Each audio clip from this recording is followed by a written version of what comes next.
Okay, so this is part 2 of the Newbie Booktuber tag. Um,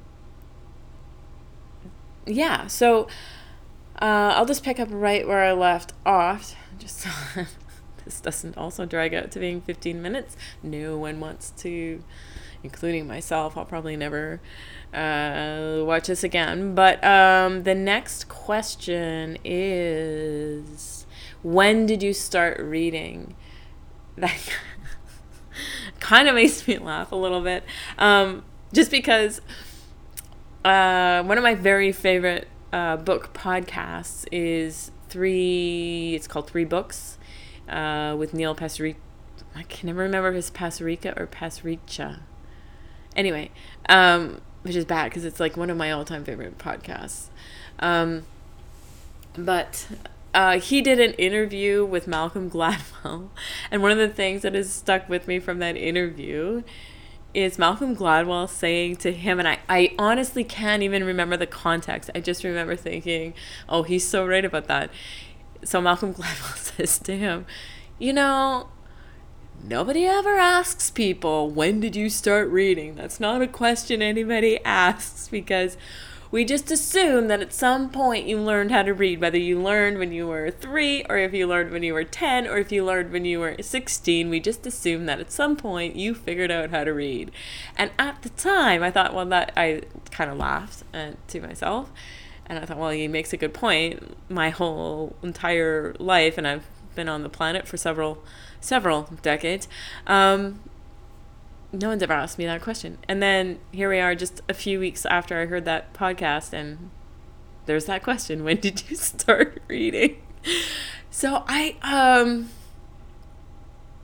like I said before, for me, books were always part of my world. And I was the youngest of 2. But my mother was very busy, and I'm of an age when parents didn't really do stuff with their kids, right? So she took us to the library and we picked books, but she didn't really read to me. That wasn't, she was like, no, I want to read my own book. Go do your own thing, right? That's what parents used to do. It's not oh, she sounds terrible and abusive. That was just the way that people were raised back then. You had kids, and then you fed them and clothed them, and then you just kind of told them to go play outside until they were adults. And then that was what was involved. So anyway, and I had an older brother who also was not interested in reading to me at all. So we would go to the library, and there were all these books, and I wanted to know how to read because I just wanted to know how to do this. And so I ended up learning how to read, somebody like my brother. I probably pestered him, right? Because that's what you do. And I probably just pestered him about how does this work? And he, just to get rid of me, probably told me some, these are letters, and these are what they're called, and these are the sounds they make, and you put them together and they do this thing. And then I started reading. I was able to read basic sentences by the time I was 4. I was already doing that when I went to kindergarten. So kindergarten was kind of boring for me, to be honest. I remember being pretentious in kindergarten and just being come on, you guys. Really? I'm kidding. So anyway, the point being, yeah, I was really quite young when I started to read. And there have been times in my life where I have read a lot more than other times. Things happen. University. To me, university is such a paradox, because I have essentially 3 university degrees, and never in my life have I read less than when I was in university. I didn't even read the required readings, but I would feel so guilty if I tried to read anything else. If I tried to read something else, I think, well, yeah, but you should be reading your university stuff. And so I hardly read anything in university. And I And then there's just been other times where like life stuff kind of has gotten in the way. Um, yeah. So, but no, overall, like my whole life has been, I have always had a great love affair with books. Even when, during those times when I really wasn't reading a whole lot, I was collecting the books for sure. I may not have been reading them, but if there was a bookstore, I was still going in and I was still collecting the books. So I have amassed a very large TBR pile, to be sure. And then the next question says, where do you read? I read like anywhere and everywhere. I read anywhere I can. My favorite places to read. I'll see if I can show you this. I don't have a couch. What I have instead is a reading hammock.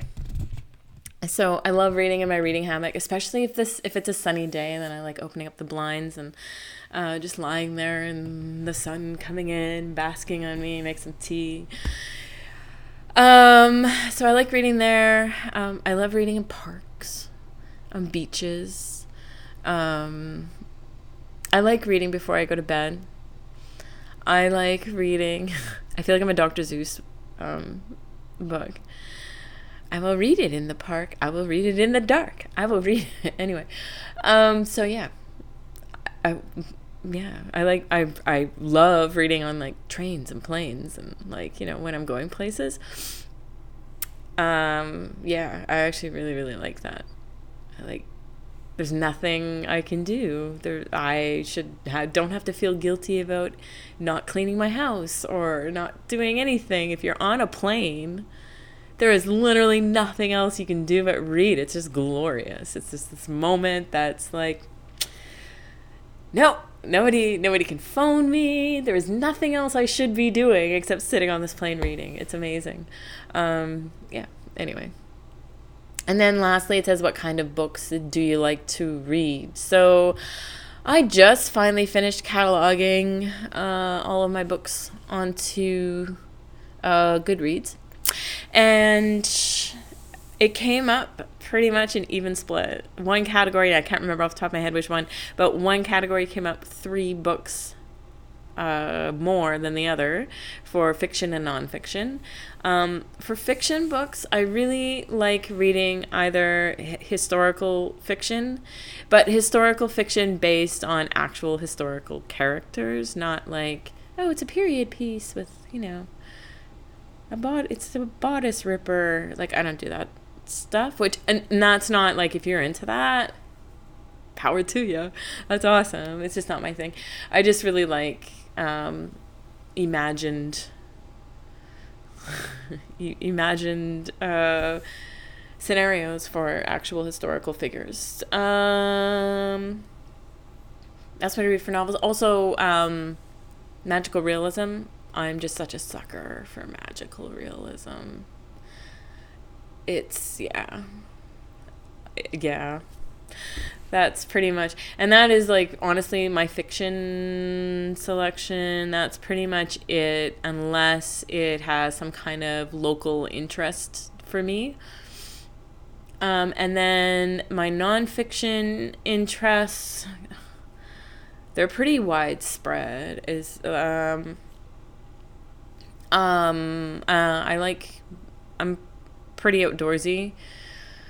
So, but I live in Canada, so, you know, the winter is basically like reading season. I do go out if it's, you know, not -40 or -45, but I do a lot more reading in the winter than I do in the summer.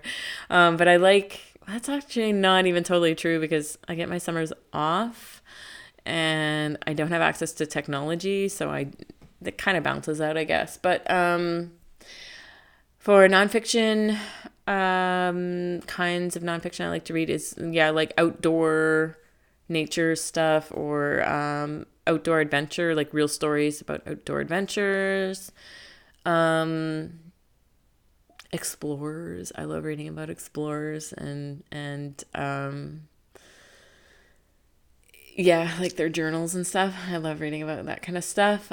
Science stuff, I really love reading. But like popular science, I'm not like, I don't want to read somebody's dissertation on, whatever, quantum physics or something. Like that's not my thing.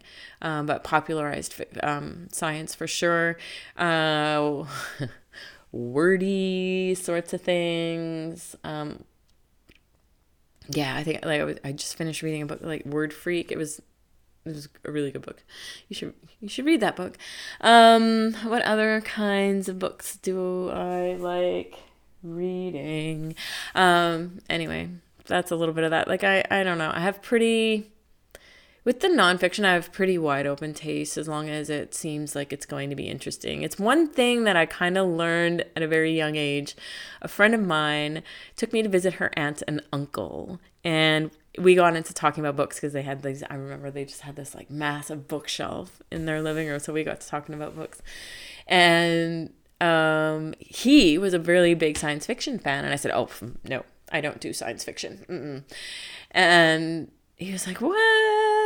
You can't just like dismiss an entire genre. And I'm like, no, I don't do it. I'm not. It seems silly to me. So he went to his bookshelf and he took down Douglas Adams, like the whole series, like all his Douglas Adams books, and he just gave them to me. And he was like, I would just give you Hitchhiker's Guide to the Galaxy, but I know that you're gonna love this, and so I'm just giving them to you.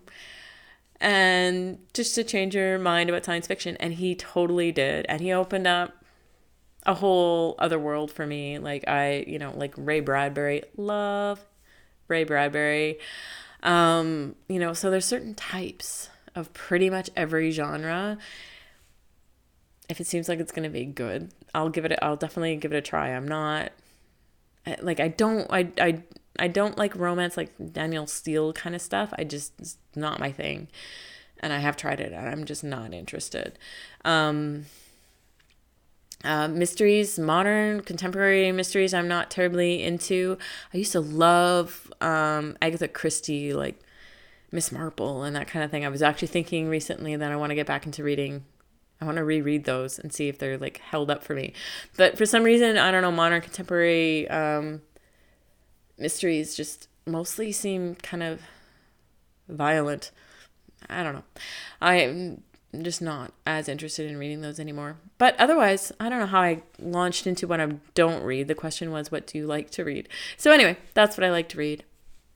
That's the channel. That's the backstory, most of it. And yeah, hopefully that helps you get to know a little bit about me. I'm glad you stumbled on over here. Feel free to say hi.